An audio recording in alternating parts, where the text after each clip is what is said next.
Everyone at school mocked me for my anxiety disorder, not knowing I'm a published author with a genius IQ. I sat in the back row of my economics seminar, trying to make myself invisible while the professor lectured about my book, the one I'd published under a pseudonym 2 years ago while in a refugee camp, about how economies rebuild after total collapse. Nobody here knew I was the author. I just looked like a freaked-out kid because my anxiety medication wasn't working and the lights felt too bright, reminding me of when my village burned down.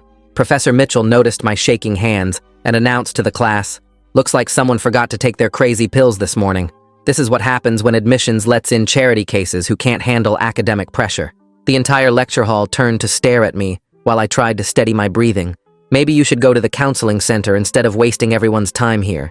Actually, maybe you should just go back to whatever bombed-out country you crawled from." I stayed in my seat, focusing on my notes, but my hand was shaking too badly to write clearly. A student in the front row, wearing a designer suit, turned around and said, "He probably can't even understand the lectures. They really lower standards for refugees, don't they? My father says they let them in to make the school look compassionate, not because they can actually learn." Another student added, "He's probably illiterate in his own language too. These people come from places without real schools." When I asked a clarifying question about the material, Professor Mitchell rolled his eyes. "Can someone translate to whatever language he actually speaks? These international diversity admits never have the foundation for real academic work."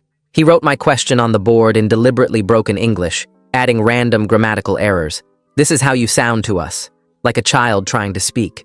Maybe if your people had schools instead of wars, you could communicate properly."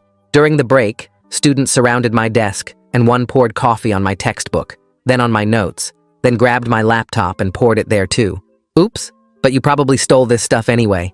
Which war zone are you from? The one where they rape everyone or the one where they eat people?" They laughed while another said, "He's probably a terrorist. That's why he shakes. Guilty conscience from bombing civilians." When I had a panic attack triggered by someone slamming a door, the whole class started deliberately making loud noises. They slammed books, popped chip bags, and one even played actual war footage on his phone at full volume. "Look, he's crying!" The big tough refugee is pissing himself over some noises. Someone took a photo of me curled up shaking.